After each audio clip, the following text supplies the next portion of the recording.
اعوذ باللہ من الشیطان الرجیم بسم اللہ الرحمن الرحیم الحمد للہ الذی ہدانا لہذا وما كنا لنہتدی لولا ان ہدانا اللہ رب اشرح لی صدری ویسر لی امری واحلل عقدۃ من لسانی یفقہوا قولی اللہم صل علی محمد وعلی محمد۔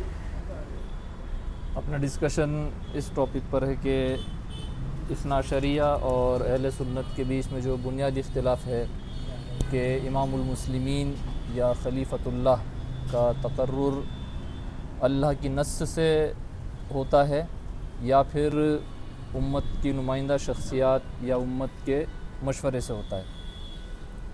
تو یہ ڈسکشن اس لیے ضروری ہے کہ آگے اس کے علاوہ باقی جتنے بھی اختلافات ہیں وہ شاخوں کی حیثیت رکھتے ہیں۔ بنیادی اختلاف ہے کہ پھر جن شخصیات کو لے کر بھی ڈسپیوٹ ہوتا ہے تو وہ اسی لیے ہوتا ہے کہ اب جیسے اثنا شریعہ کا کہنا ہے کہ چونکہ امام المسلمین اللہ کی طرف سے مقرر ہوتا ہے، اللہ کی نص سے مقرر ہوتا ہے، تو اب اس لیے اس کی جگہ کوئی دوسرا قائد نہیں بن سکتا۔ تو اب ان کے نزدیک جو امام منصوص من اللہ کی جگہ جو دوسرے قائد بن گئے تو اس لیے وہ ان کو نیچرلی غاصب کہتے ہیں۔ اور ان کے برخلاف چونکہ اہل سنت کا یہ ہے کہ اللہ کی نص سے امام المسلمین یا خلیفۃ اللہ مقرر نہیں ہوتا، بلکہ امت کے مشورے پر اس کو چھوڑا گیا ہے۔ امت کی نمائندہ شخصیات جو اپنی شورا سے مقرر کریں گی، تو اس لیے چونکہ کوئی منصوص من اللہ امام تھا ہی نہیں، اس لیے جو لوگ مشورے سے امام بنائے گئے، خلیفہ بنائے گئے، تو وہ غاصب نہیں تھے بلکہ برحق تھے۔ تو یعنی جن شخصیات کو لے کر اختلاف بھی ہے وہ آ کر جڑتا اسی بنیادی مسئلے سے ہے کہ امام المسلمین خلیفۃ اللہ کا تقرر اللہ کی نص سے ہے یا امت کے مشورے سے ہے۔ اور اتنی بات دونوں کے بیچ میں متفق علیہ ہے کیونکہ وہ حدیثیں اثنا شریعہ کے بھی آ رکھی ہے اور اہل سنت کے بھی آ رکھی ہے جو 12 سرداروں کے بارے میں آتی ہے۔ بخاری، مسلم، ترمذی، ابو داؤد، نسائی، ابن ماجہ سب میں موجود ہے، اور اثنا شریعہ کے جو احادیث ہیں وہاں بھی موجود ہے کہ رسول اللہ صلی اللہ علیہ وسلم نے فرمایا کہ میرے بعد الگ الگ جو احادیث میں الفاظ میرے بعد 12 خلفاء ہیں یا 12 امیر ہیں یا 12 نقیب ہیں، نمائندے ہیں، تو تعداد تو ان کی 12 آ گئی۔ اب یہ کہ پھر اس پر بھی دونوں متفق ہیں کہ یہ 12 جو ہیں یہ خلفائے راشدین ہیں، یعنی جو برحق خلفاء ہیں، ہدایت یافتہ برحق خلفاء ہیں، یہ وہ ہیں 12۔ اب یہ کہ اگر امام المسلمین کا تقرر اللہ کی نص سے ہے تب تو یہ 12 کے 12 پھر اللہ کی طرف سے منصوص ہونے کی وجہ سے خلفائے راشدین ہیں، اور اگر یہ کہ امام المسلمین کا تقرر امت کی شورا سے ہے تو یہ 12 وہ ہیں جو شورا سے مقرر ہوں گے اور اس وجہ سے جو ہے وہ خلفائے راشدین ہوں گے۔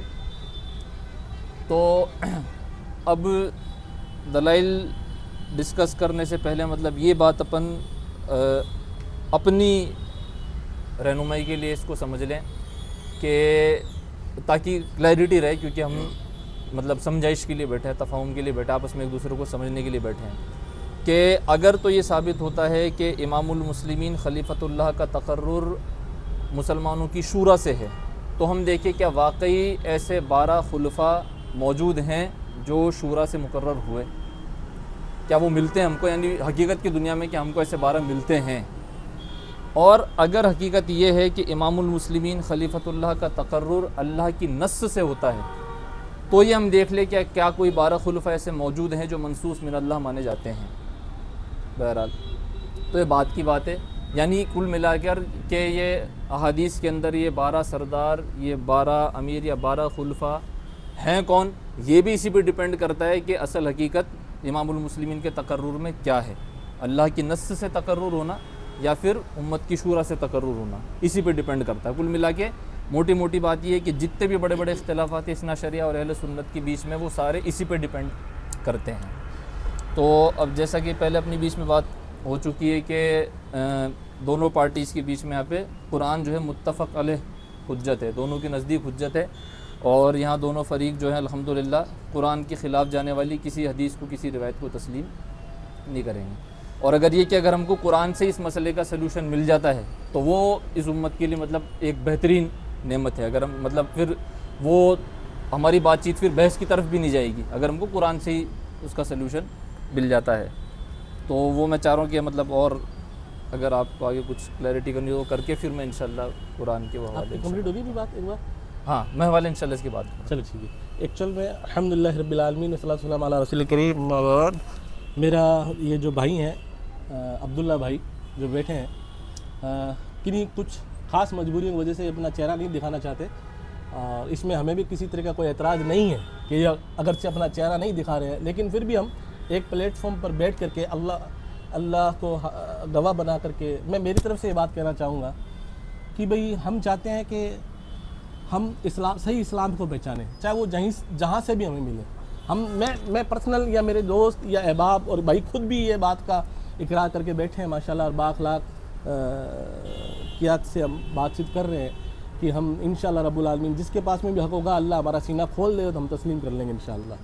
تو بھائی نے چند منٹوں میں گفتگو کی، اس میں انہوں نے اپنا جو عقیدہ ہے وہ بتایا کہ بھی یہ منصوص بن اللہ سے کیا سمجھتے ہیں، اور یہ منصوص بن اللہ کن کو حالانکہ نام نہیں بتایا، پورا خلاصہ نہیں کیا، وہ آگے ہو جائے گا انشاءاللہ، لیکن انہوں نے بتایا کہ بھی منصوص بن اللہ اللہ کی طرف سے مقرر کیے ہوئے خلیفہ ہوتے ہیں جن کا بخاری مسلم کے اندر جو حدیثیں ملتی ہے کہ 12 ہوں گے، وہ انہوں نے ایک مطلب نکالا ہے، لیکن میں خلاصے کے طور پہ میں میری بات بتا سکتا ہوں کہ اہل سنت والجماعت کے حیثیت سے یا قرآن حدیث کے حیثیت سے میں ان کی باتوں میں کہاں تک اتحاد رکھتا ہوں۔ بھی ہمارا ماننا یہ ہے کہ 12 جو خلیفہ کی جو بات کر رہے ہیں، بالکل یہاں تک میں متفق ہوں کہ 12 جو یہ خلیفہ ہوں گے وہ خلفاء راشدین ہوں گے، نبی اکرم صلی اللہ علیہ وسلم کے منہج پہ ہوں گے، وہ آپ کے نہج پہ ہوں گے، لیکن وہ کون ہوں گے اور کون نہیں ہوں گے اس کے لیے ہماری تمیز الگ ہے، جو اللہ کے رسول صلی اللہ علیہ وسلم نے اور قرآن نے ہمیں بتائی ہے الحمدللہ،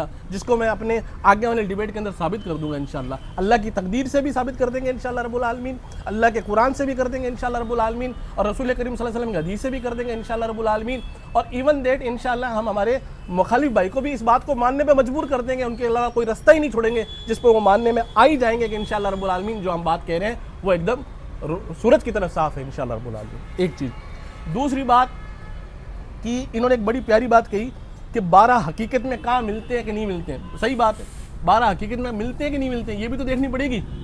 اب مثلا بھئی وضو فرض ہے، وضو کیا ہے؟ فرض ہے۔ اب میں تو کیا 5 ٹائم وضو کر کے کرکٹ میں گیند کھیلنے چلے جاؤں تو میں نے کیا فرض ادا کر دیا؟ وضو اس لیے فرض ہے کہ میرے کو وضو کر کے نماز پڑھنی ہے، وضو اس لیے فرض ہے میرے بھائیوں کہ میرے کو وضو کر کے کرکٹ نہیں کھیلنا ہے، صبح مارننگ واک پہ نہیں جانا ہے۔ وضو اس لیے فرض ہے کہ وضو فرض اس لیے ہوئی ہے کہ وضو فرض ہونے کے بعد میں نماز پڑھیں گے تب فرض ہے۔ اسی طریقے سے اگر 12 ائمہ اکرام یا 12 معصومین یا 12 خلیفہ یا 50 خلیفہ اگر ہیں اور اللہ نے ان کو بنایا ہے اور وہ اسلامی شریعت کو قائم نہیں کریں گے تو ان کا خلیفہ ہونے کا کوئی فائدہ ہے ہی نہیں۔ بن کے خالی کیا کرنا ہے؟ کوئی اچار تھوڑا جمانا ہے اپنے کو، یا مٹھائی کی دکان کھولنی ہے کہ 12 خلیفہ بنا دیا اللہ نے، اب وہ کیا کریں گے بھائی؟ سبزی بیچیں گے صاحب، اب تو سبزی بیچ کے کیا کریں گے؟ سبزی تو ہمارے سکندر میں ہی بیچ رہے ہیں، سمجھ رہے ہیں بات کو؟ تو میرے کہنے کا مطلب یہ ہے جس طریقے سے وضو فرض ہے، کوئی کہتے وضو فرض ہے تو بھائی ہمارا اقرار ہے وضو فرض ہے، لیکن وضو کر کے کرنا کیا ہے؟ اسی طریقے سے ہمارا اس پہ بھی اتفاق ہے کہ خلیفہ ہوں گے، خلفاء راشدین ہوں گے، لیکن ان کا کام کیا ہے یہ بھی تو بتانا پڑے گا میرے بھائی۔ تو اس بات پہ میں ان کی بات تک جہاں تک میں متفق تھا میں نے آپ کو بتا دیا کہ بھئی قرآن ہمارے بیچ میں مشترکہ ہے، ہم قرآن کی بات کو مانیں گے، اور بھائی نے جیسی بات کہی قرآن کے خلاف کسی کی کوئی حدیث آئے، چاہے ہماری سنی کتاب کی ہو چاہے یہ ان کی شیعہ کتب سے ہو، ہم ان روایتوں کو نہیں مانیں گے۔ تو میں نے بھی خلاصتاً میرا عقیدہ جو ہے چھوٹا موٹا 2-5 منٹ کے اندر بیان فرما دیا ہے، باقی میں بھائی کو واپس کہتا ہوں کہ شروع کریں انشاءاللہ۔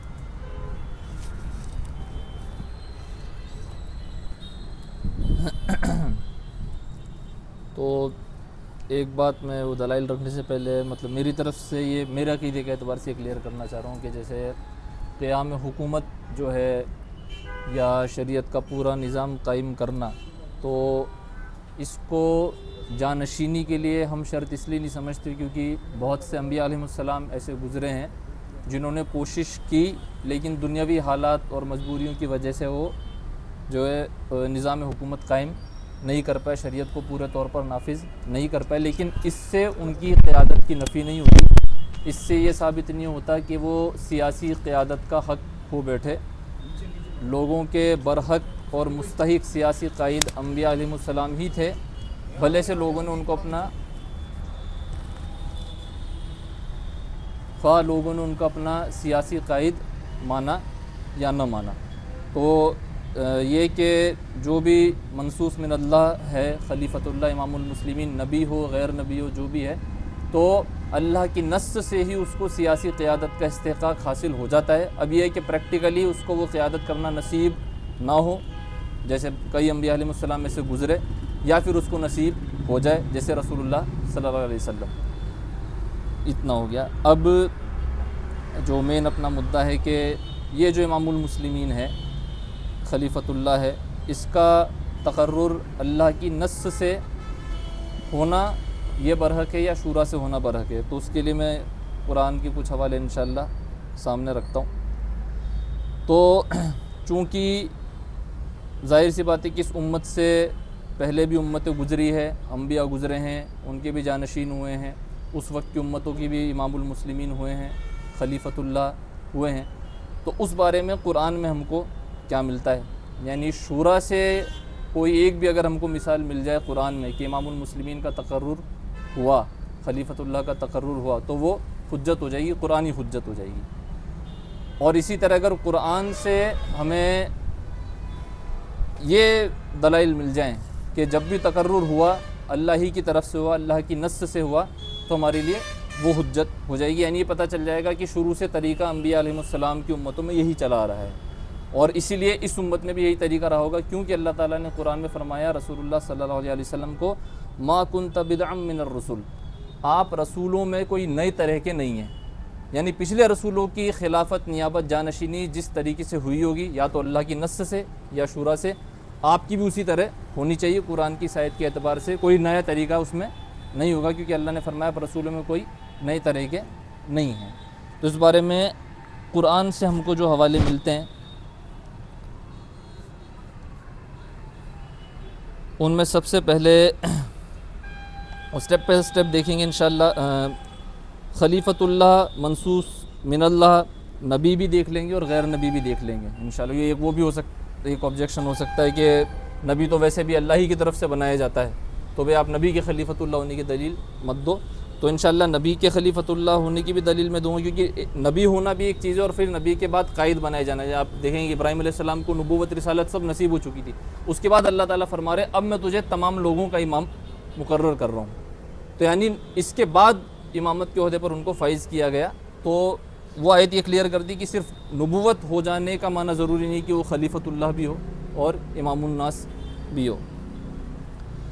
تو پہلی آیت ہے سورہ صاد کی آیت نمبر 26۔ یہاں اللہ تعالیٰ نے فرمایا یا داود انا جعلناک خلیفۃ فی الارض فاحکم بین الناس بالحق، اے داود یقیناً ہم نے آپ کو مقرر کیا خلیفہ زمین میں، پس فیصلہ کیجئے لوگوں کے درمیان حق کے ساتھ۔ تو یہ قرآن کی پہلی نص اس بارے میں کہ اللہ نے یہاں پر خلیفۃ اللہ کو مقرر کرنے کی نسبت اپنی طرف کس کو بنایا؟ داؤد علیہ السلام۔ اے داود یقیناً ہم نے آپ کو خلیفہ مقرر کیا ہے زمین میں، پس لوگوں کے درمیان حق کے ساتھ فیصلہ کیجیے۔ پھر اگلی آیت ہے سورہ بقرہ کی آیت نمبر 124۔ وَإِذِ ابْتَلَىٰ إِبْرَاهِيمَ رَبُّهُ بِكَلِمَاتٍ فَأَتَمَّهُنَّ قَالَ إِنِّي جَاعِلُكَ لِلنَّاسِ إِمَامًا قَالَ وَمِن ذُرِّيَّتِي قَالَ لَا يَنَالُ عَهْدِ الظَّالِمِينَ، اور جب آزما لیا ابراہیم کو ان کے رب نے کچھ احکام سے، پس انہوں نے ان سب کو پورا کر دکھایا، فرمایا یقیناً میں آپ کو مقرر کر رہا ہوں تمام انسانیت کے لیے امام۔ تو یہ اللہ تعالیٰ نے کیا فرمایا کہ جب ابراہیم علیہ السلام نے اپنے رب کے چند احکام میں آزمائش کو کلیئر کر لیا، ان سب آزمائشوں سے پار گزر گئے، اور وہ آزمائشیں قرآن میں جگہ جگہ آ رکھی ہیں، جو ان کی اپنی بستی میں آزمائش ہوئی، بتوں کو توڑنے کے بعد جو آگ میں ڈالا گیا، پھر جو بیوی بچے کو بیابان میں چھوڑ کر آنا، پھر قربانی دینا، اور وہ سب جتنی بھی آزمائشیں ہیں وہ اللہ تعالیٰ نے ذکر کر رکھی ہیں قرآن میں۔ تو اللہ تعالیٰ فرما رہے ہیں کہ جب ابراہیم ان سب آزمائشوں میں کامیاب گزر گئے، اس کے بعد اللہ تعالیٰ نے ان کو فرمایا انی جاعلک للناس اماما، یقیناً میں آپ کو تمام انسانیت کے لیے امام مقرر کر رہا ہوں۔ تو اب یہ کہ اس سے پہلے سے ابراہیم علیہ السلام کو ابدیت اور پھر نبوت اور پھر رسالت، یہاں تک کہ خلت، اللہ کا خلیل ہونا، اس سے پہلے سب نصیب ہو چکا تھا۔ اس کے بعد اللہ تعالیٰ آپ کو تمام لوگوں کے لیے امام مقرر فرما رہے ہیں۔ تو یہاں بھی معلوم ہوا کہ امام الناس کا تقرر اللہ کی طرف سے ہو رہا ہے۔ پھر آگے کہ یہ اللہ کی طرف سے مقرر کیا ہوا ایک عہدہ ہے، وہ ایسا اور کلیئر ہو جاتا ہے کہ جب ابراہیم علیہ السلام اپنی اولاد کے متعلق پوچھتے ہیں کہ اور میری اولاد میں سے، یعنی یہ جو امام ہیں وہ کیا میری اولاد میں سے بھی ہوں گی، امامت کیا میری اولاد میں بھی رہے گی؟ قال لا ینال عہد الظالمین، اللہ تعالیٰ نے فرمایا کہ میرا عہد، اللہ نے اس کو اپنا عہد قرار دے دیا کہ جیسے عہد رسالت اللہ کا ہے، اللہ نے عہد امامت کی نسبت بھی اپنی طرف کر دی کہ میرا عہد گنہگاروں کے لیے نہیں ہوگا۔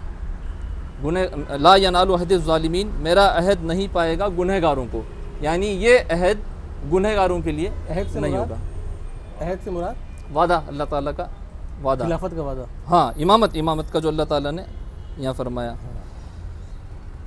تو یہ اللہ تعالیٰ نے یہاں پہ ذکر کر دیا کہ ابراہیم علیہ السلام کو تمام انسانیت کا جو امام بنایا گیا، اور پھر یہاں وہ بھی میں ذکر کر لوں کیونکہ وہ بات آئی تھی اپنی نظام حکومت کی۔ تو ابراہیم علیہ السلام کی آپ تاریخ دیکھ سکتے ہیں، ابراہیم علیہ السلام نے کوئی سلطنت قائم نہیں کی۔ تو یہاں پھر وہ بات آ جاتی ہے کہ سیاسی قیادت کا حق انہی کو حاصل تھا، قطع نظر اس سے کہ وہ بالفعل پریکٹیکلی ایک اسلامی سلطنت سیاسی اعتبار سے قائم کر پائے یا نہ کر پائے، لیکن جو حقیقی رہنمائی تھی جو اس پر مبنی ہے کہ تمام لوگوں پر کس کی اطاعت کرنے کا حق بنتا ہے، حکمران وہیں سے کہلاتا ہے۔ اب یہ لوگوں کی غلطی کہ وہ اطاعت نہیں کرتے، وہ مکمل اطاعت میں نہیں آتے، وہ لوگوں کی غلطی ہے۔ بہرحال تو یہ دوسری مثال ہو گئی قرآن سے، جہاں پر اللہ تعالیٰ نے ابراہیم علیہ السلام کو نبوت رسالت کے بعد امامت پر مقرر کرنے کا فرمایا، یعنی یہ شریعت کے اعتبار سے ہوا، اللہ کی وحی کے اعتبار سے ہوا۔ پھر اب ایک مثال جو ہم دیکھ رہے ہیں تو وہاں پہ مشورے کو لے کر بھی آ جائے گا، حالانکہ ابھی انڈائریکٹلی آئے گا، پھر اس کے بعد کی جو مثال ہے اس کے اندر انشاءاللہ ڈائریکٹلی بھی آ جائے گا۔ جو ہم مشہور جانتے ہیں کہ قرآن میں سب سے پہلے جب خلیفہ لفظ کا ذکر آیا ہے تو وہ سورہ بقرہ کے اندر آیت نمبر 30 میں آیا، جہاں اللہ تعالیٰ نے فرمایا وَإِذْ قَالَ رَبُّكَ لِلْمَلَائِكَةِ إِنِّي جَاعِلٌ فِي الْأَرْضِ خلیفہ، اور جب آپ کے رب نے فرشتوں سے، ملائکہ سے فرمایا یقیناً میں زمین میں مقرر کر رہا ہوں ایک خلیفہ، یہاں پہ بھی خلیفۃ اللہ کا تقرر اللہ کی طرف سے آیا، اور وہ شخص واحد ہے اس وقت، یعنی ابھی ان کے پاس ایک سلطنت ہونا تو دور کی بات ہے، ابھی ایک قوم بھی نہیں جس کے اوپر وہ حکومت کریں، لیکن فرد واحد کی حیثیت سے وہ اللہ تعالیٰ کے خلیفہ زمین میں، کیونکہ اللہ تعالیٰ ان کو مقرر کر رہے ہیں۔ وَإِذْ قَالَ رَبُّكَ لِلْمَلَائِكَةِ إِنِّي جَاعِلٌ فِي الْأَرْضِ خلیفہ، اور جب آپ کے رب نے فرشتوں سے فرمایا یقیناً میں زمین میں مقرر کر رہا ہوں ایک خلیفہ، قَالُوا أَتَجْعَلُ فِيهَا مَن يُفْسِدُ فِيهَا وَيَسْفِكُ الدِّمَاءَ وَنَحْنُ نُسَبِّحُ بِحَمْدِكَ وَنُقَدِّسُ لَكَ قَالَ إِنِّي أَعْلَمُ مَا لَا تَعْلَمُونَ، فرشتوں نے کہا کیا آپ اس میں اس کو مقرر کریں گے جو فساد کرے گا اس میں اور خون بہائے گا، جبکہ ہم آپ کی تسبیح کرتے ہیں آپ کی حمد کے ساتھ اور آپ کی تقدیس، آپ کی پاکی بیان کرتے ہیں۔ اللہ تعالیٰ نے فرمایا میں جانتا ہوں جو تم نہیں جانتے۔ تو یہاں ہم دیکھ رہے ہیں کہ اللہ تعالیٰ نے خلیفۃ اللہ کو مقرر کیا، اس کے تقرر کی نسبت اپنی طرف کی، اور اس معاملے میں ملائکہ کا، فرشتوں کا مشورہ بھی قبول نہیں کیا گیا۔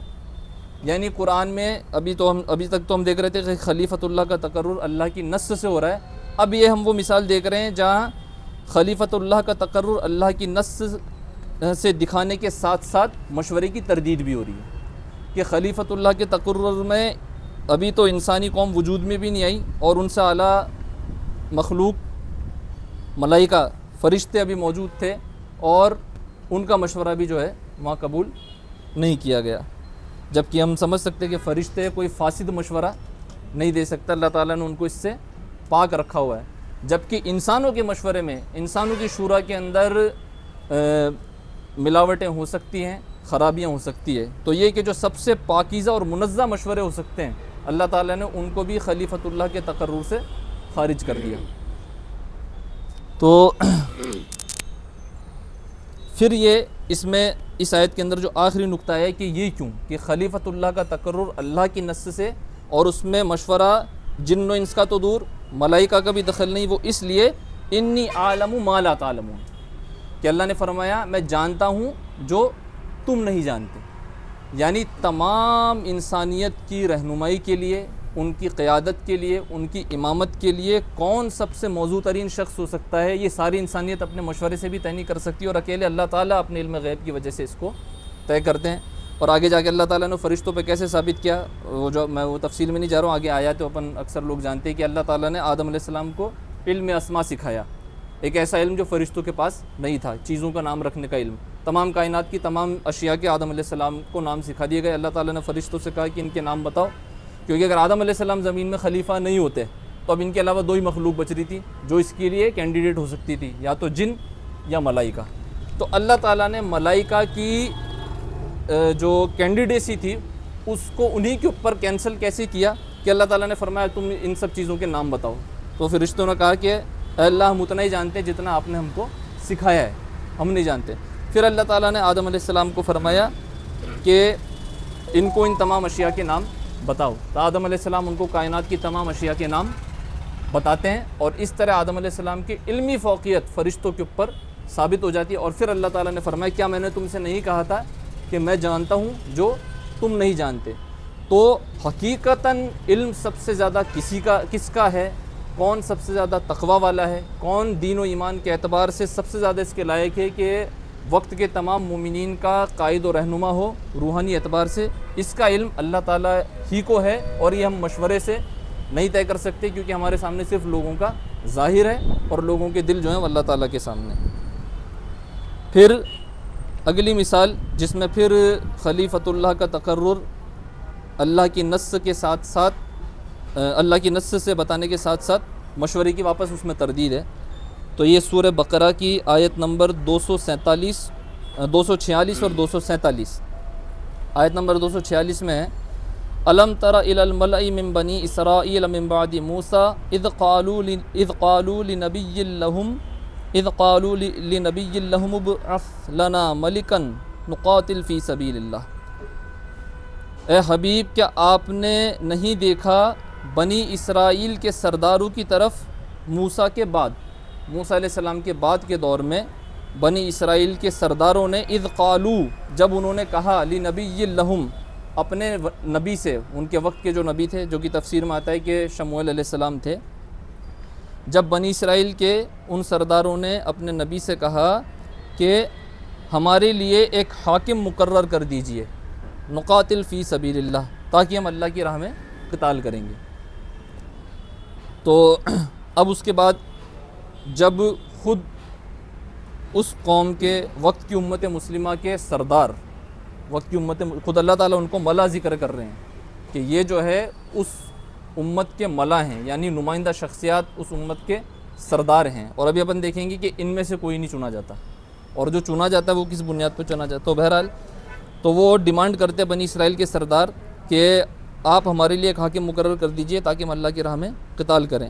اب اس حاکم کا تقرر کیسے ہوتا ہے؟ آیت نمبر 247 میں وقال لهم نبيهم ان اللہ قد بعث لكم طالوت ملکا، ان کے نبی جو تفسیر میں شموئیل علیہ السلام آتے ہیں، ان کے نبی نے ان سے کہا یقیناً اللہ نے مقرر کر دیا ہے تمہارے لیے طالوت کو حاکم۔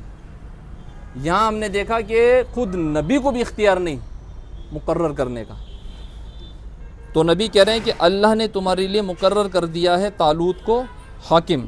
اب پھر مشورے کی بات آتی ہے، کیونکہ مشورے جب لوگ کریں گے تو وہ اپنے ذاتی علم کی بنیاد پہ، جو ان کو علم ہے، جو ان کی رائے ہے، اس کے حساب سے کریں گے۔ تو وہ کہتے ہیں کون؟ وقت کے مسلمانوں کے سردار۔ اللہ تعالیٰ نے فرمایا الملا من بنی اسرائیل، بنی اسرائیل کے سردار جو اس وقت کی امت مسلمہ کے سردار تھے، وہ کہہ رہے ہیں قالوا انا یکون لہ الملک علینا ونحن احق بالملک منہ، کہ اسے کہاں سے ہم پر حکومت کرنے کا حق حاصل ہے جبکہ ہم اس سے زیادہ حکومت کے مستحق ہیں۔ یہ ان لوگوں کا مشورہ ہے کہ ہم میں سے کوئی ہونا چاہیے۔ وَلَمْ يُؤْتَ سَعَةً مِّنَ الْمَالِ، اور نہ ہی اس کو مال میں کشادگی حاصل ہے، اس کو مال میں بھی جو ہے بہت وسعت حاصل نہیں ہے۔ اب جو جواب ہے شموئیل علیہ السلام کا اس پر غور کریں اور یہ پورا مسئلہ اس سے کلیئر ہو جاتا ہے۔ شموئیل علیہ السلام نے ان کو بتایا بھی یہی کہ اللہ نے طالوت کو مقرر کیا تم کا حاکم، پھر جب وہ اپنے مشورے کو اس میں دخل دیتے ہیں تو پھر شموئیل علیہ السلام پھر فرماتے ہیں ان کی تردید میں قال ان اللہ اصطفاہ علیکم، کہ یقیناً اللہ نے اس کو چنا ہے تمہارے اوپر، یعنی تمہاری یہ بحث تمہارے مشورے کسی کام کے نہیں ہیں، کیونکہ اللہ تعالیٰ نے اس کو چن دیا ہے، اللہ تعالیٰ نے اس کا استفاء کر دیا ہے، اللہ تعالیٰ نے اس کو چن لیا ہے۔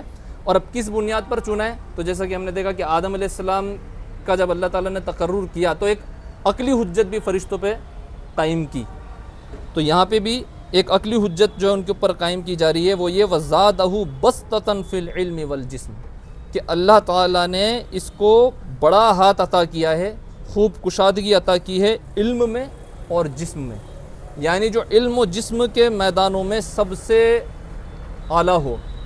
اور یہاں پھر علم کی بات آ گئی کہ ٹھیک ہے ایک بار تو جسم کے میدان میں ہم بظاہر دیکھ لیں گے کہ کون سب سے زیادہ بہادر ہے، کون سب سے زیادہ جنگجو ہے، لیکن یہ کہ اب وہ دل سے مومن ہے یا منافق ہے، یا پھر یہ کہ اس کے اندر دین کا کتنا علم ہے، کتنا تقویٰ ہے، تو اس حقیقت کا علم پھر اللہ تعالیٰ کی طرف رجوع ہو جائے گا۔ تو وہاں پہ شموئیل علیہ السلام نے ان کو یہ بھی بتا دیا کہ تمہارے مشورے کا اس میں اس لیے دخل نہیں کیونکہ اللہ تعالیٰ نے اس کو چنا ہے تمہارا حاکم، اور اگر تم کو، کیونکہ وہ تو عقلی دلیلیں پیش کر رہے تھے کہ اس کو ہمارے اوپر حکومت کرنے کا حق اس لیے حاصل نہیں ہے کیونکہ زیادہ مالدار نہیں ہے اور مطلب بڑے رتبے والا نہیں ہے جو کچھ بھی ہے، تو چونکہ اب انہوں نے عقلی دلیلیں پیش کی تو اللہ تعالیٰ کا اصول ہے کہ جو اللہ کے فیصلے کے مقابلے میں جس رستے سے دلیلیں پیش کرتا ہے تو اللہ تعالیٰ اس رستے سے بھی اس کی دلیلوں کو رد کرتے ہیں۔ تو پہلا تو جو اصول ہے وہ بیان کر دیا کہ مشورہ اس لیے قبول نہیں کیونکہ اللہ نے استفاء کیا ہے، خلیفۃ اللہ کا تقرر اللہ کی نص سے ہو گیا ہے، اور رہی تمہاری عقلی دلیل کہ وہ مال و رتبہ حاصل نہیں ہے تو اس کا جواب یہ کہ یہاں یہ پیمانہ نہیں ہے، بلکہ یہ ہے کہ علم و جسم کے میدان میں جو تم سب پر فائق ہے اس کو اللہ تعالیٰ نے چنا ہے۔ وآخر دعوانا الحمدللہ۔ آرام سے اور بول لیجیے، کوئی دقت والی بات نہیں ہے، میرے دلائل ہو گئے، قرآن سے کر دو، ہم آپس میں بات کر رہے ہیں وہ کٹنگ کر ایک روک دے گا۔ الحمدللہ رب العالمین والصلاۃ والسلام علی رسول الکریم، اما بعد۔ ہر قسم کی تعریف، کبریائی اور بڑائی اللہ وحدہ لا شریک کے لیے ہے، اور بے شمار درود و سلام نبی اکرم صلی اللہ تعالیٰ علیہ وسلم پر اور آپ کی آل پر، اصحاب پر، ازواج پر، اور قیامت تک احسان کے ساتھ آپ کی تبع کرنے والوں پر۔ ابھی ہمارے بھائی عبداللہ بھائی نے اپنے دلائل رکھے منصوص بن اللہ کے حوالے سے، لیکن بڑی معذرت کے ساتھ میں بھائی کو یہ کہنا چاہوں گا، یہ جو سارے دلائل آپ نے قرآن کریمہ کے اندر رکھے ہیں، یہ اللہ رب العالمین نے قرآن کے اندر جن کو اللہ نے امام بنایا اور خلیفہ بنایا ان کے نام خود اللہ نے قرآن میں بیان کر دیے ہیں، ٹھیک ہے میرے بھائی۔ اور پھر جو غیر نبی کو بھی جب بنایا ہے تو نبی اکرم جو نبی تھے وقت کے، جو شعیب علیہ السلام جو وقت کے نبی تھے، ان کی زبانی آپ کا نام قرآن کے اندر ایز اے طالوت آپ نے ذکر کروا دیا۔ اور رہی دوسری بات، میں ان شارٹ میں جواب دے رہا ہوں تاکہ جلدی سے میرے کو لگتا ہے بات سمجھ میں آ جائے گی لوگوں کو۔ اور یہ جتنی بھی آپ نے باتیں بتائیں وہ ساری کی ساری پرانی شریعت تھی، نبی اکرم صلی اللہ علیہ وسلم کی پہلے کی شریعت تھی۔ یہ بات تھی کہ نبی اکرم صلی اللہ علیہ وسلم ویسے ہی نبی بنائے گئے ہیں جیسے پرانے نبی بنائے گئے تھے، لیکن ان کی شریعت میں اور ہماری شریعت میں رات دن کا فرق ہے۔ ان کے یہاں تاجینی سجدہ تھا، انسان کو انسان کا سجدہ تھا، ہماری شریعت میں نہیں ہے۔ ہمیں قرآن سے ملتا ہے آدم علیہ السلام کو اللہ رب العالمین نے فرشتوں سے سجدہ کرایا۔ اور پھر بھائی استدلال غلط کر رہے ہیں، آپ نے کہا کہ بھی آدم علیہ السلام کو خلیفہ بنایا، آدم علیہ السلام کو خلیفہ نہیں بنایا۔ اللہ نے قرآن میں یہ آیت اس طریقے سے ارشاد فرمائی ہے کہ اللہ رب العالمین زمین پر خلیفہ بنانے والا ہے۔ یہاں مراد صرف آدم علیہ السلام نہیں ہے، قیامت تک آنے والے انسانوں میں سے اللہ جس کو بھی چنے گا اس کو خلیفہ بنائے گا۔ لیکن کنتو پرنتو چنانچہ اللہ نے اس کا ذکر تو کر دیا ہے کہ اللہ رب العالمین قیامت تک انسانوں میں سے انہی میں سے لوگوں کو نبی بھی بنائے گا، امام بھی بنائے گا اور خلیفہ بھی بنائے گا، لیکن سب کا نام اللہ نے قرآن میں ذکر نہیں کیا ہے۔ اور ساتھ میں بھائی نے میری مدد کر دی، الحمدللہ ثم الحمدللہ، میری کتاب دے دیجئے، میری مدد کر دی۔ آپ نے دو جگہ ارشادات فرمائے کہ اللہ رب العالمین نے خلیفہ بنایا، لیکن خلیفہ بنایا اس کا مقصد بھی بتایا۔ ایک جگہ تو خود کہا کہ ہم نے داؤد تیرے کو خلیفہ بنایا، لیکن کیا کرنا ہے خلیفہ کر کے بن کے سبزی تھوڑنا بیٹھنی ہے، کیا کرنا ہے عدل کرنا ہے، انصاف کرنا ہے۔ بھائی نے خود نے آیت پڑھی کہ تم کیا کرو گے، لوگوں کے درمیان حق سے فیصلہ کرو گے، بھائی نے آیت پڑھی۔ دوسری آیت ابراہیم علیہ السلام کو جب امام بنایا وہاں پہ بھی آپ نے یہ بات رکھی۔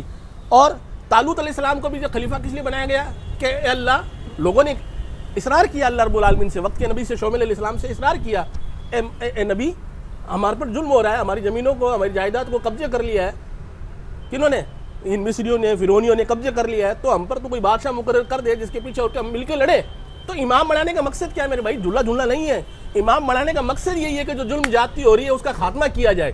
یہ بیسیکلی جو بھائی نے قرآن سے جو آیتیں تلاوتیں کی ہیں، انہی آیتوں کے اندر یہ مطلب اللہ سبحانہ و تعالیٰ اور خود وقت کا نبی اور وقت کا امام یہ بات بتا رہا ہے، اور اس کا سیاق اور سباق اگر آپ نکال کر دیکھیں گے تو انہی میں یہ سیاق اور سباق نکل کے آ رہا ہے کہ طالوت علیہ السلام نے کو جب بادشاہ بنایا تو کیا کیا بادشاہ بنا کر کے بھائی؟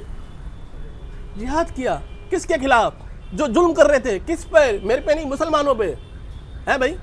جو دور کے اس وقت کے جو دور کے مسلمان تھے، جب ان پر ظلم ہو رہا تھا، اس لیے خلیفہ بنایا گیا کہ وہ کیا کرے؟ جہاد اور قتال کرے۔ داؤد نے کیا کیا؟ داؤد علیہ السلام نے کیا کیا؟ انہوں نے کس کو قتل کیا؟ جالوت کو قتل کیا۔ سلیمان علیہ السلام نے کیا کیا؟ اور جتنے بھی وقت کے نبی آئے ہیں وہ کس لیے آئے تھے؟ میرے کو ایک بات بتاؤ، وہ کس لیے آئے تھے؟ چلو میں قرآن سے بتاتا ہوں، آپ قرآن کی آیتیں لے لیجیے۔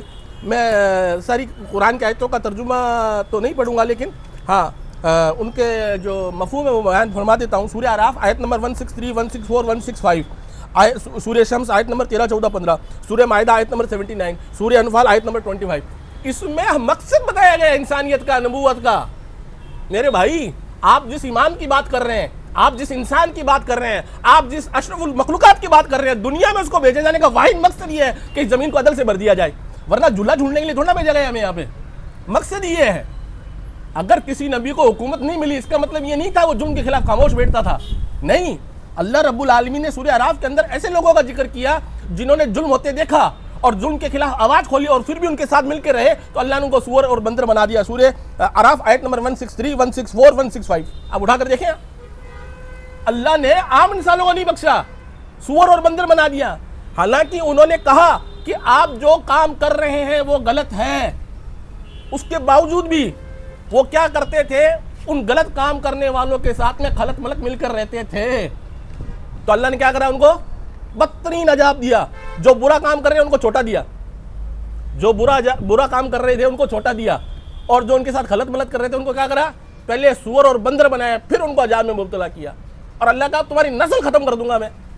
مقصد کیا ہے؟ مقصد یہ اللہ سورہ حدید میں فرما رہا ہے کہ ہم نے یہ زمین پر انسانوں کو بھیجا، یہ تخلیق وغیرہ کی، بہت سی قرآن کی آیتوں کو مفہوم تاکہ زمین کو عدل سے بھر دے میں۔ تو امام آ کے کرے گا کیا میرے بھائی؟ میرے کو بتاؤ سری، امام آ کے کرے گا کیا؟ کرنا کیا اس کو؟ نماز پڑھانی۔ نماز تو ہمارا مسجد کا مولوی یہ کیا نام اور بھول گیا یار، ہاں ریاضی ہے یار اپنا، ایک وہ قریشی ہے، پڑھا رہے نماز تو اس کا مطلب یہ تھوڑا کہ یہ امام ہے۔ ہاں دوسری بات میں نے اور بھی بہت سی آپ کو آیتیں بتا دی کہ اس زمین پر اللہ رب العالمین کا امام اور نبی یہ سب چیز بنائے جانے کا مقصد یہی ہے کہ برائی سے روکا جائے، بھلائی کو حکم دیا جائے۔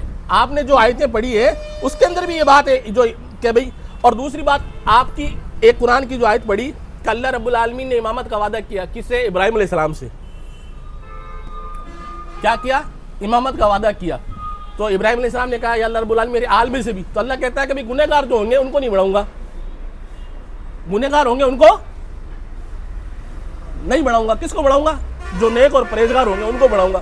تو آپ اللہ کی تقدیر اٹھا کر دیکھو، تاریخ اٹھا کر دیکھو، اللہ قرآن میں فرماتا ہے آؤ اس بات کی طرف جو تم میں اور ہم میں ایک جیسی ہے۔ میں میرے بھائی کو دعوت دیتا ہوں، ہو سکتا ہے میرے بولنے کا انداز تھوڑا تیز ہو، میں معافی چاہتا ہوں میرے عبداللہ بھائی سے، میرا بولنے کا انداز ایسا ہی ہے، لیکن میں سمجھتا ہوں میں بد اخلاقی نہیں کر رہا ہوں، اگر کر رہا ہوں تو میرے کو کوئی اشارہ کر دیجیے آپ لوگ، کر رہا ہوں بھائی کوئی بد اخلاقی ہو رہی ہے کسی طریقے کی، تو میں یہ کہنا چاہ رہا ہوں میرے بھائی کو میں دعوت دیتا ہوں، میں اللہ کی قرآن پیش کرتا ہوں، ہمارے دونوں کے بیچ میں متفق ہے، آؤ اس بات کی طرف تو آپ میں ہمیں ایک جیسی ہے بھائی، ایک جیسی ہے نا۔ تو اللہ کی تقدیر ہمارے نزدیک ایک جیسی ہے، اللہ نیکوکاروں کو خلیفہ بناتا ہے، بڑھاتا نہیں بڑھاتا۔ چلو میں قرآن سے ثابت کرتا ہوں، حالانکہ اس بات سے بھی ثابت ہو رہا ہے جو آپ نے پیش کری سورہ جو ابراہیم والی، کہ ابراہیم علیہ السلام کو اللہ نے کہا کہ میرا وعدہ کس سے ہے؟ نیکوکاروں سے ہے، گنہگاروں سے نہیں ہے۔ لیکن میں اس پہ قرآن کی آیت اور دیتا ہوں، سورہ نور آیت نمبر 55، سورہ نور آیت نمبر 55، اللہ سبحانہ و تعالیٰ فرماتے ہیں جو تم میں سے کوئی ایمان والا ہے اور نیک عمل کرتا ہے اللہ اس کو زمین پر خلافت دے گا۔ کس کو دے گا بھائی؟ نیک عمل کرنے والے کو۔ اور ہمارا رسول اللہ صلی اللہ علیہ وسلم کی حدیث ہے خلافت من حاجہ نبوہ 30 سال تک رہے گی، تو پہلے خلیفہ کون تھا؟ ابو بکر تھا۔ اللہ کہہ رہا ہے نیکوکاروں کو خلافت دیتا ہوں، آپ کے حساب سے ماج اللہ ثم ماج اللہ وہ غاصب تھے، کیوں؟ کیونکہ حضرت علی منصوص بن اللہ تھے۔ ہمارے نزدیک اللہ رب العالمین نے قرآن کریمہ کے اندر یہ امت مسلمہ کے اندر پیشن گوئی ہے، یہ سب سے پہلے جو قرآن کی آیتیں اتری ہے وہ کس پہ اتری ہے؟ میرے پر، آپ پر نہیں. یہ ان آیتوں کے سب سے پہلے جو مخاطب تھے وہ کون تھے؟ نبی اکرم صلی اللہ علیہ وسلم اور آپ کے صحابہ اکرام. آپ کے صحابہ اکرام تھے بھائی. تو بتاؤ یہ آیت کس کے لیے؟ سیدھے 1200 سال 1300 سال بعد تک ابھی تک جو پیدا نہیں ہوئے امام مہدی ان کے لیے. یار کیا مذاق کر رہے ہو یار.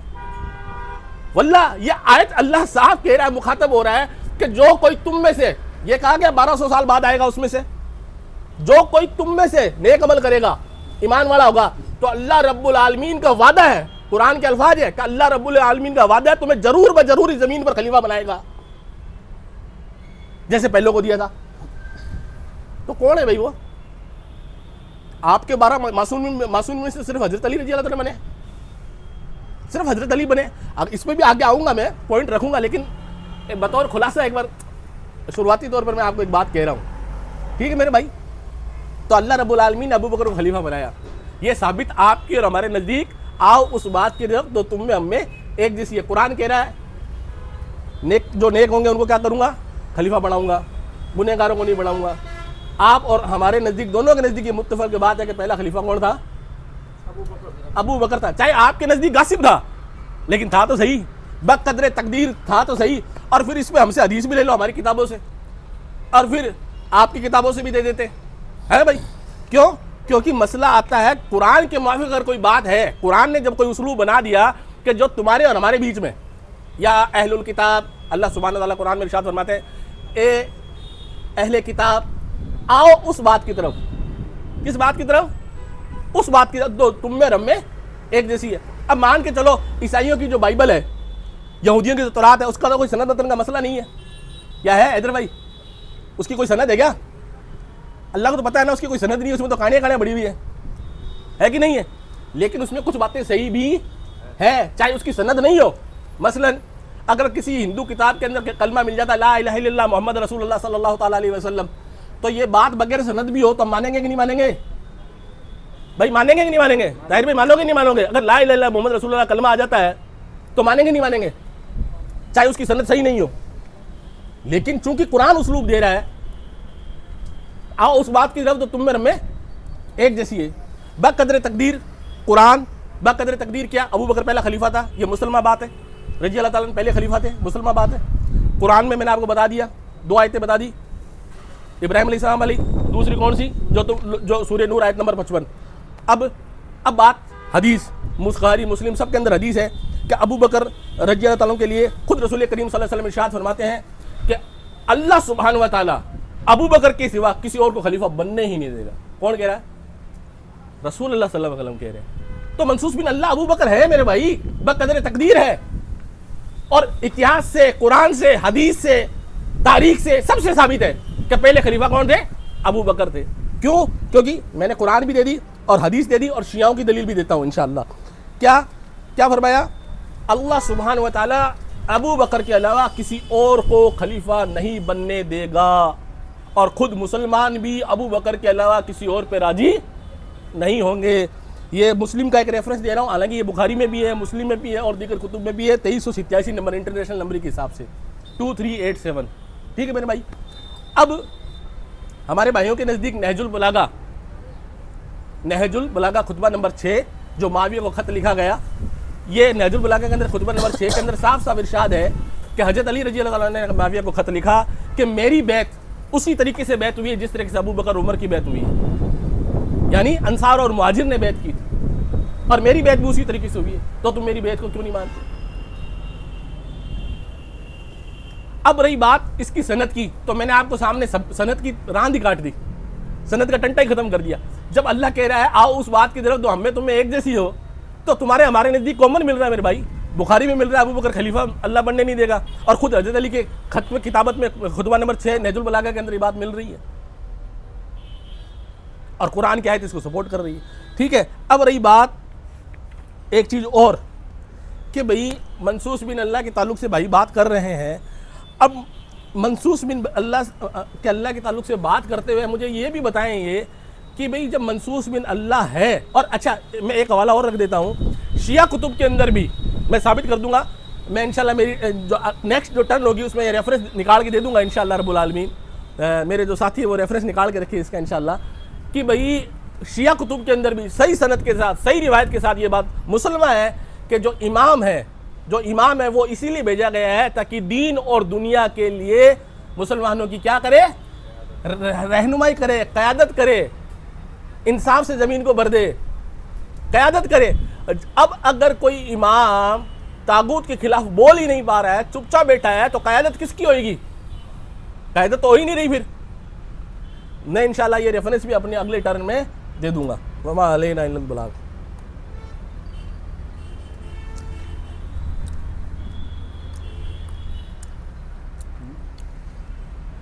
ہاں بسم اللہ الرحمن الرحیم، اللہ المستعان علی ما تصفون۔ جو سورہ نور کی آیت نمبر 55 پیش کی، جس سے مطلب یہ دلیل لی جائے کہ چونکہ جو لوگ بالفعل پریکٹیکلی خلیفہ بن گئے، تو چونکہ آیت میں ذکر ہے کہ تم میں سے ایمان لانے والوں اور نیک عمل کرنے والوں کو زمین میں خلیفہ بنائیں گے، تو اس سے ثابت ہوتا ہے کہ وہ نیک تھے، نیک مومن تھے اور غاصب نہیں تھے۔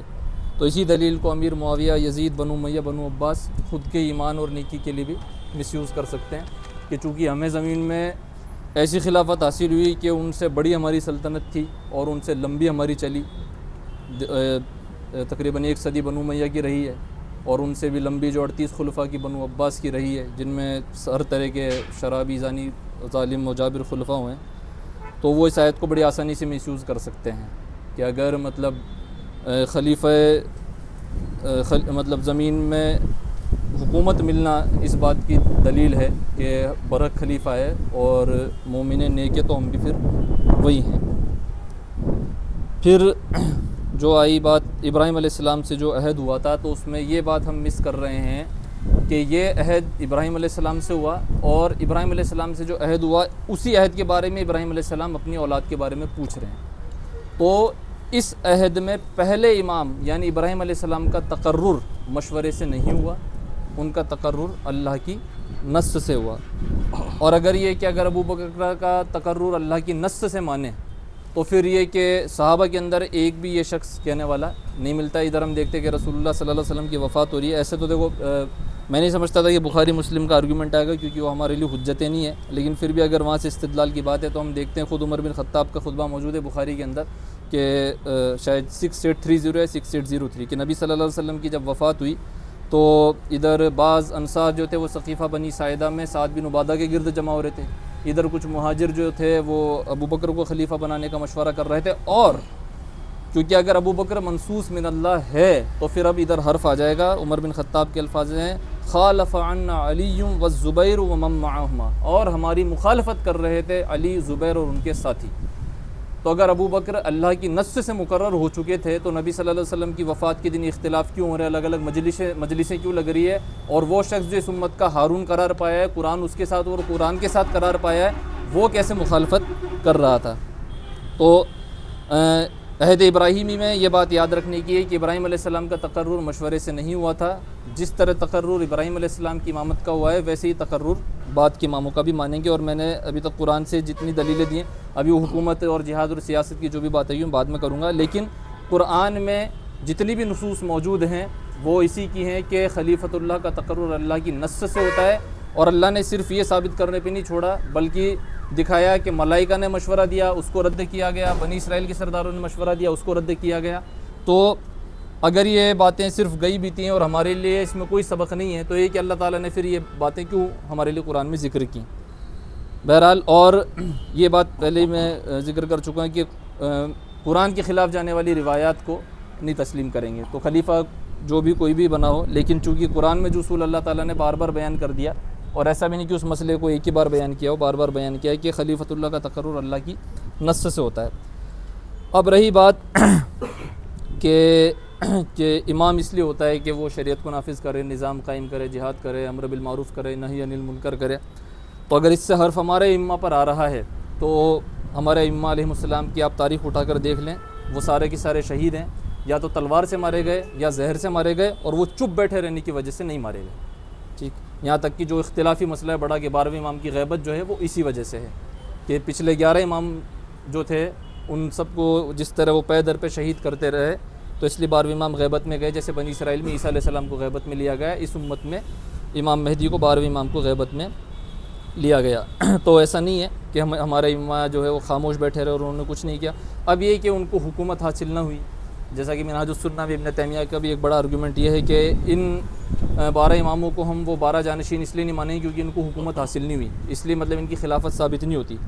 تو قرآن کی ایک سے زیادہ نصوص سے یہ ثابت ہے کہ ہارون علیہ السلام جو ہیں خلیفۃ اللہ ہیں، موسیٰ علیہ السلام کے نائب ہیں، بلکہ موسیٰ علیہ السلام نے خود دعا کر کے اللہ تعالیٰ سے مانگ کے ان کو لیا تھا کہ وجعل لی وزیرا من اہلی، کہ اور میرے اہل میں سے، میرے اہل بیت میں سے میرا ایک نائب بنا، اور اخلفنی فی قومی، قوم میں خلیفہ مقرر ہوئے ہیں جب موسیٰ علیہ السلام کوہ طور پر گئے، لیکن اب چونکہ وہاں پہ ہارون علیہ السلام کی نہ چل پائی، سامری نے جو ہے قوم کی اکثریت کو گمراہ کر لیا، بچھڑی کی بت پرستی میں لگا دیا، اس سے ہارون علیہ السلام کی خلافت پر حرف نہیں آئے گا، سامری خلیفۃ اللہ قرار نہیں پائے گا، بلے سے اس کی اطاعت قائم ہو گئی اور بنی اسرائیل نے اس کی قیادت کو قبول کر لیا، اس سے کچھ فرق نہیں پڑے گا ہارون علیہ السلام کی خلافت پر۔ اور جب موسیٰ علیہ السلام نے ان کو پکڑا تو آپ سورہ اعراف اور سورہ طٰہٰ ان دونوں میں دیکھ سکتے ہیں واقعہ، سورہ اعراف اور سورہ طٰہٰ دونوں جگہ تفصیل سے آیا ہے۔ ایک جگہ موسیٰ علیہ السلام نے جب ان کو پکڑا ہارون علیہ السلام کو، یہ قوم مطلب تو نے کچھ نہیں کیا، پیچھے قوم کی اصلاح نہیں کی، تو وہاں ہارون علیہ السلام نے جواب دیا کہ اے میرے بھائی میری داڑھی نہ پکڑ، قوم نے مجھے مجبور کر دیا تھا، مجھے مغلوب کر کے قریب تھی کہ میرے کو قتل کر دیتی۔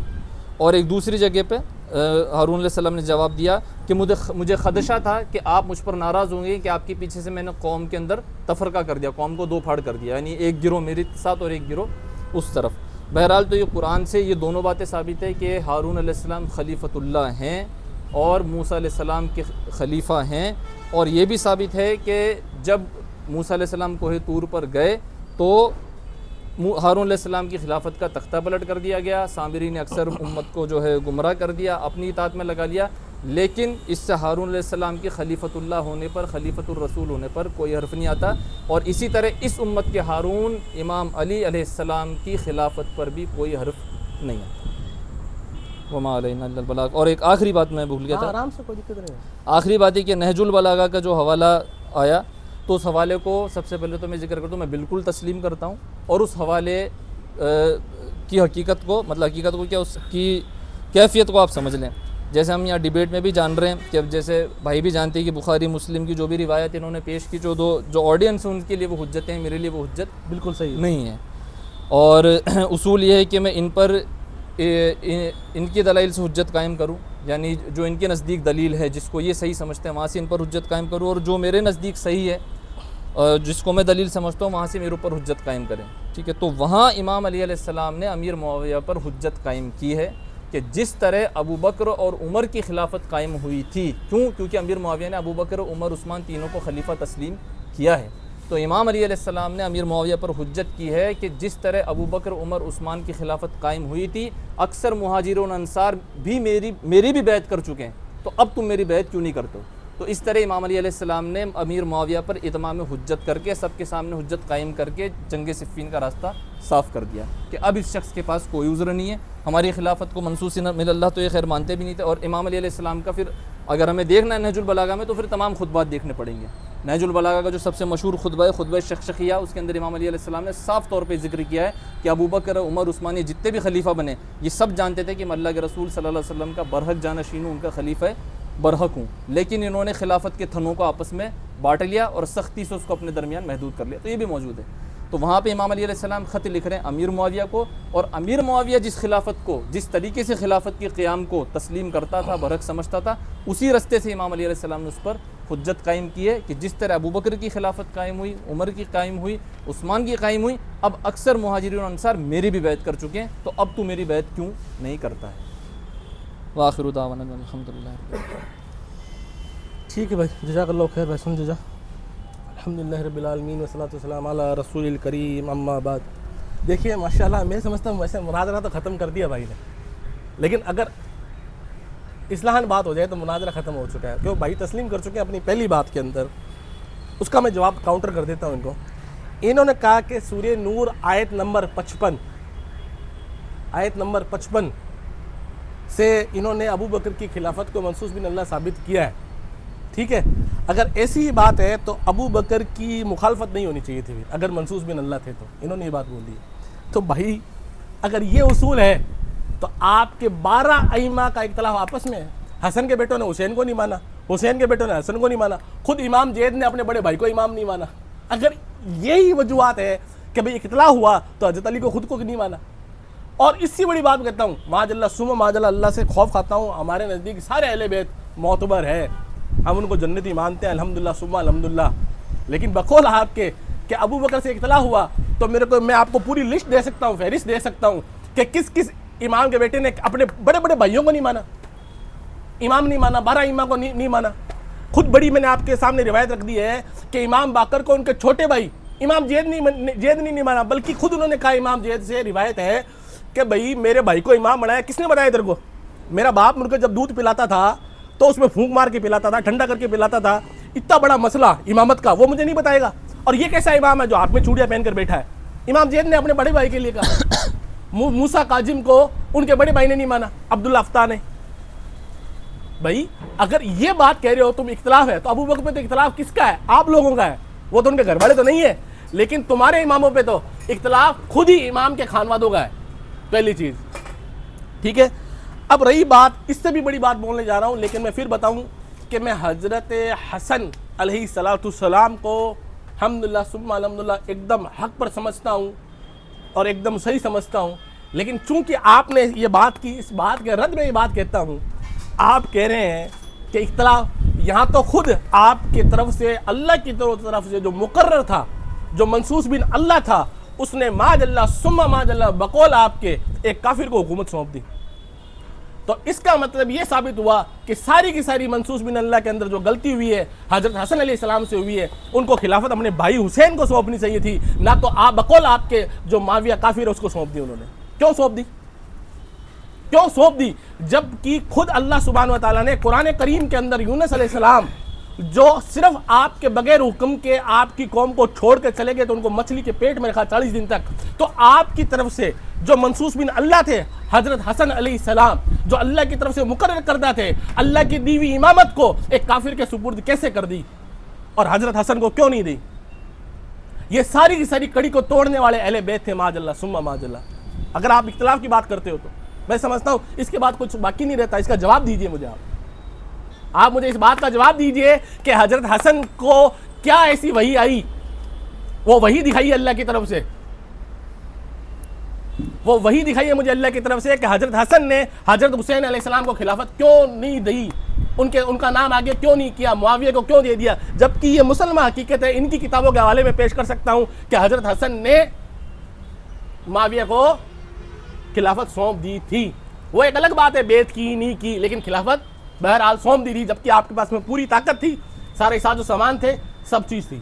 اب دوسری بات, اگر ابو بکر کی یہ کہتے ہیں, دوسرا انہوں نے کہا کہ ہمارے ائمہ اکرام, حالانکہ میں اہل بیت سے محبت رکھتا ہوں لیکن مجبوراً چونکہ مناظرہ ہے مجھے اس طرح کی باتیں آپ لوگوں کے سامنے رکھنی پڑے گی. انہوں نے کہا چپ رہنے کی وجہ سے ہمارے امام شہید نہیں ہوئے, بھائی بولے تھے اس لیے شہید ہو گئے. بھائی نے یہ بات کی, میں نے جو بات رکھی کہ بھئی قرآن کے اندر حکم ہے برائی کے خلاف بولنا لڑنا, اللہ قرآن میں فرماتا ہے, مطلب ایون دیٹ کہ چلو میں ایک قرآن کی آیت بھی پیش کر دیتا ہوں برکت کے طور پر, بڑی خطرناک آیت ہے ماشاءاللہ. میں کہتا ہوں بھائی بھی متفق ہوں گے, سارے بھائی متفق ہوں گے, نبی اکرم صلی اللہ تعالی علیہ وسلم سے زیادہ قیمتی جان کسی کی ہے؟ میرے کو اس بات کا جواب دو بھئی ہاتھ کھڑا کر کے, کیا علی کی جان حضرت محمد عربی صلی اللہ علیہ وسلم سے زیادہ قیمتی ہے بھئی؟ میں کہتا ہوں پورے امت کی جان ایک طرف, پورے اہل بیت کی جان ایک طرف, پورے ابو بکر عمر عثمان سارے صحابہ کی جان ایک طرف, پورے کائنات کے سروپ پہ دن سے لے کر کے قیامت تک آنے والے انسانوں کی جان ایک طرف, اور ہمارے محبوب آقا صلی اللہ تعالی وسلم کی جان ایک طرف. اس کے لیے اللہ سبحانہ تعالیٰ قرآن میں کیا فرما رہے ہیں بھائی؟ سورہ نساء آیت نمبر 84, کیا ہے بھائی؟ حوالہ دے رہا ہوں, سورہ نساء آیت نمبر 84. اللہ بڑی سخت الفاظ یوز کر رہا ہے, اے محمد صلی اللہ علیہ وسلم تجھے تیری جان کے تعلق حکم دیا جا رہا ہے بھائی, تجھے تیری جان کے تعلق سے حکم دیا جاتا ہے کہ تو اللہ کے نام میں جہاد کر. اور اس کی تفسیر میں صاف ہے سیاق اور سباق کہ اللہ رب العالمین اکیلے محمد صلی اللہ علیہ وسلم کو حکم دے رہا ہے, اور جنگ حنین ہمارے کو پتہ ہے اکیلے آگے بڑھ گئے تھے. اور دوسری طرف آپ کہہ رہے ہیں کہ ہمارے جو ائمہ تھے وہ شہید اس لیے ہوئے ہیں کہ وہ کیا ہوا ان کا مسئلہ, کہ وہ خاموش نہیں تھے. حضرت علی رضی اللہ تعالیٰ عنہ بقول آپ کے تب بھی خاموش رہے جب آپ کی لگتے جگر